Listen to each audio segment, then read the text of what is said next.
Thank you, Bill. Thank you, Ralph. Let me tell you what I'm going to do. First thing I'm going to do, I'm going to thank the AGRE 25 staff who've been serving us. There's a reason we're in this hotel. We're happy to be in a union hotel. The second thing, for those of you who managed to hang out here a little bit more, people who've worked with Naders, Raiders, or Public Citizen, why don't you stand up for a second so we can see everybody? Just stand up and give you a chance to stretch. Thank you all.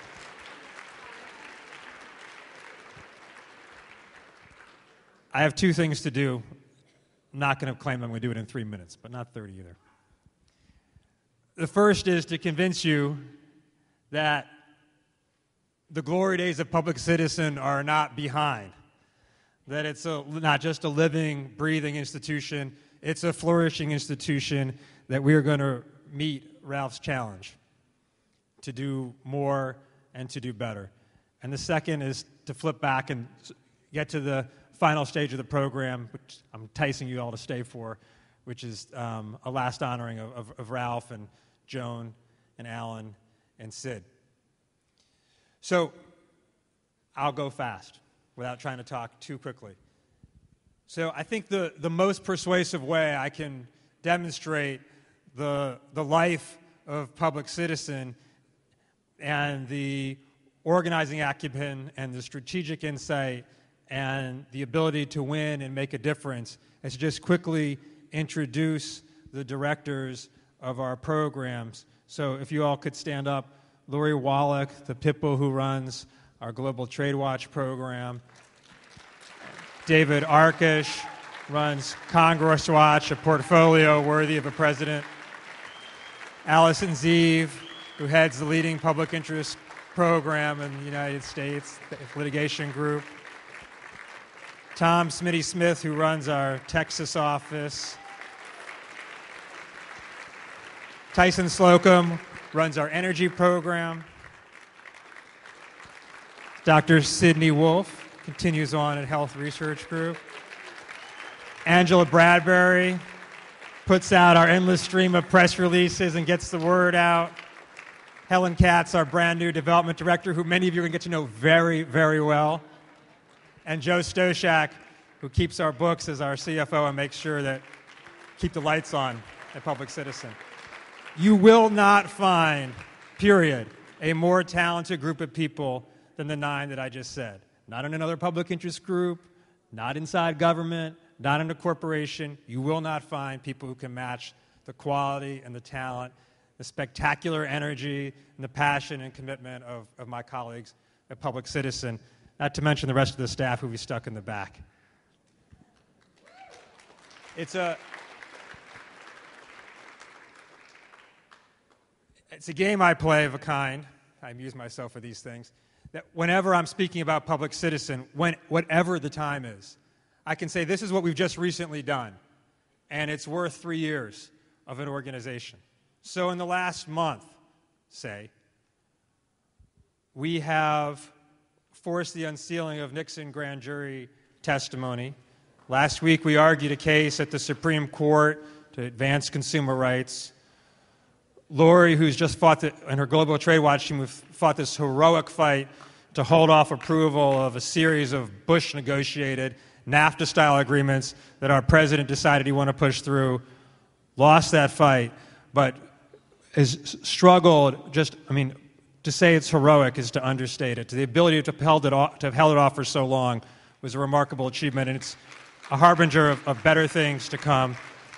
Tyson obtained a series of leaked documents about oil trading and showed that the price spikes in oil are entirely due, or not entirely, very largely due to speculative activity by a very small handful of traders whose names rhyme with Goldman Sachs. Smitty had a bad year, like Texas apparently. The politics aren't good in Texas. So a bad year. The Texas legislature just finished up at the end of May. He wins 12 bills in a bad year. Yeah, 12 bills. David Arkish testified last month about the importance of regulation, and we are undertaking an ongoing effort because, again, we're having to deal with the same nonsense, the same pushback by the Chamber of Commerce on regulation that we defeated 15 years ago. David testified about that, and we're co-chairing a big coalition, of which many of you in the room are a part, to prevent the Chamber from its agenda to roll back the regulatory state. We put out a report that showed in the last week or something, last week that showed that the Texas experiment capping medical malpractice liability has done nothing to reduce costs, shattering the lie behind that. Today, Health Research Group petitioned to stop approval of a drug for treatment of stroke.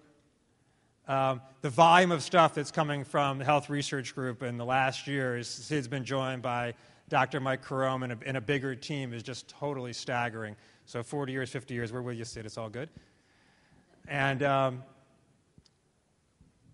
we've petitioned for, in our workplace safety program, for the OSHA to impose standards to protect workers from excessive heat. So that's all in about the last month. And that's, as I say, just a small portion of it. So I can assure you that the quality of the work and the impact of the work is as it ever was. But that's not enough. So Ralph is right. Things are worse than they were in a lot of ways. Things are worse in part because of everything that Ralph did and because of everything that Public Citizen has done. The business community organized itself in response. The Chamber has now evolved itself into a third political party, effectively, in the United States. We've had corporate globalization empower corporations, their ability to blackmail countries, threaten capital mobility, capital flight. We've had the financialization of the economy.